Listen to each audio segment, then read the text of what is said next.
po mga kababayan one sir, this is Jam, the Filipino channel ang inyong pong lingkod. So today is August 2, 2026. Tayo ngayon ay papunta dyan sa may Naiya Terminal 3, Barangay 183 Pasay. At dadalhin po natin sa may AR Residence sa may bandang Makati dito. AR Residence sa may Yakal Street, San Antonio, Makati. Okay, so magbabalik po tayo mamaya konti po pag nakuha na po natin sila. Disclaimer, lamang po ang content po natin ay kalsada at hindi ang passenger. Kaya naman sakali man po na may marinig kayo mga pangalan na lugar, pangalan ng tao, pangalan ng organization sa government o private man yan, ay wala pong kinalaman ng channel na ito at wala pong pinapatungkulan. Lahat po ng pinag-uusapan dito ay pawang dito lamang po yan sa loob at wala pong pinapatungkulan sa labas. Magbabalik po tayo mamaya hindi pabla po na po natin sa ay kinukonsidera din nila ang edad at kalusugan ng dating kalihim na maraming iniindang sakit.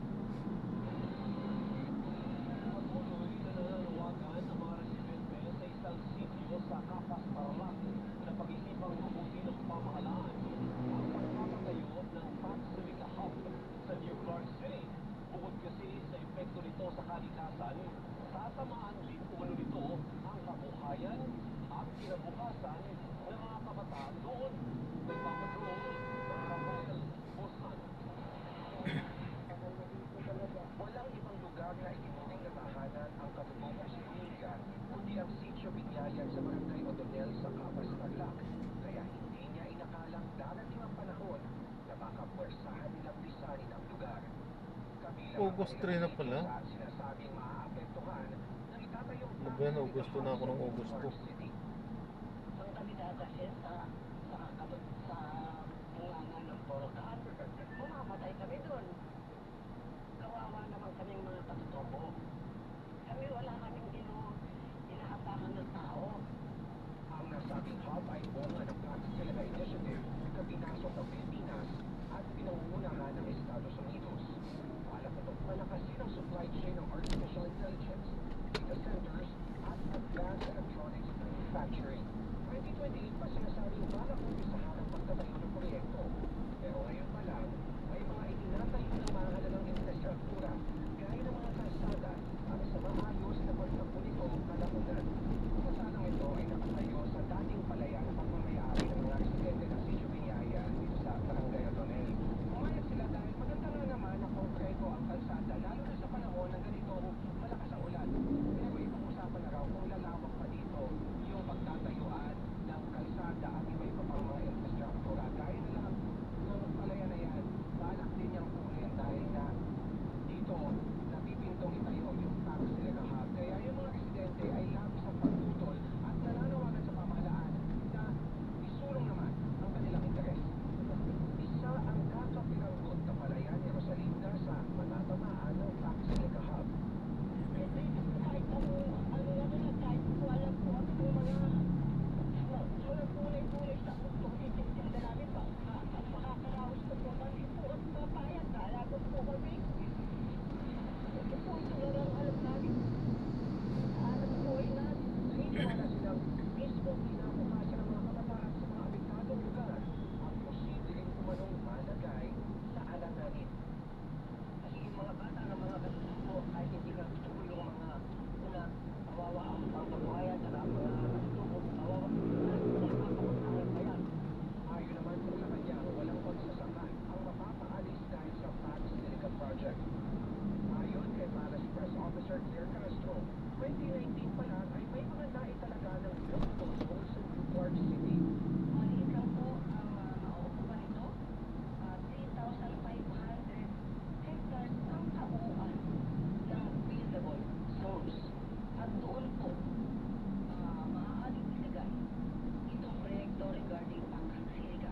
2 taon pa bago ang tinatayang pagtatayo ng hub na itinuturing simbolo ng kaunlaran.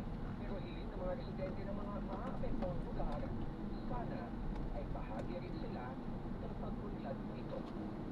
Rafael Bosano, ABS-CBN News, Tarlac.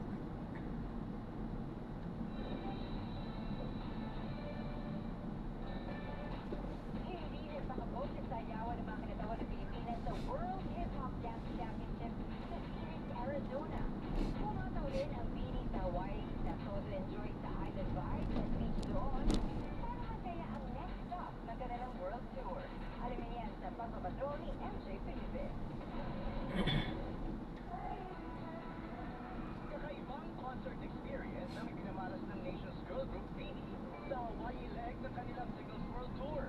Bagamat may pambabago sa setlist, may mga exciting na paandar naman ang walo para sa Hawaii Blues. Isang member lang ang magpe-perform ng another Beanie song. Gaya ng Wheel of Names. Kapit lang, kaibigan. At dito, nabunod si Maloy at sumanta ng solo para sa Blues. Kinantahan din ng walo ng Happy Birthday si Bretman Rock. Na isa sa espesyal na nanood ng show. Bukod sa concert, nagkaroon din ng oras ng girls para ma-enjoy ang island vibes at ang beach. Biyahing mainland USA ulit ang girls para sa pagpapatuloy ng tour at next stop nila ang Los Angeles, California sa August 5. Samantala nagsama-sama ang ilang veteranong bituin sa pangmalakasang lineup ng mga pelikulang target ipalabas ngayong taon. Gaya ng Senior Moments na pabibidahan ni Tessie Tomas, Deadly Hour ni Bembol Rocco at Jay Manalo, at Dr. Sprayer ni Art Acuña at marami pang iba. May usap-usapan ding ilalako ito sa International Film Festivals sa 2027. Pagdating naman sa sayawan, umataw to the top ang 5 grupong pambato ng Pilipinas sa World Hip Hop Dance Championship 2026 sa Phoenix, Arizona sa Amerika. 5 tropeyo ang naiuwi ng Pilipinas. Sa kategoryang Junior Division, 3rd place ang Sayawata Junior Dance Group. Sa Adult Division, gold medalist ang HQ at bronze naman ang Folk Jumpers. At sa Mega Crew Division, 2nd place ang The Crew at kumilang sa 1st place at gold medalist ang Fem Manila. Pinatunayan ng mga Pinoy dance groups na kaya nilang magpagsabayan at magpagkabugan sa paghataw. Ayos. MJ Felipe, ABS-CBN News.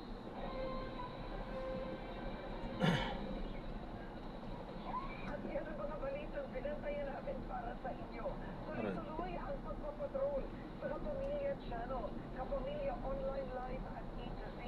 Susunod na po sa ABS-CBN News YouTube channel ang dokumentaryong Hanggang sa Huling Milya. Ako po si Karen Davila. Para sa iba pang balita, mag-log on sa abs-cbn.com. Napakikinggan din ang TV Patrol. Maraming salamat po sa panonood. Hanggang sa muli. Ingat. God bless. Paano po?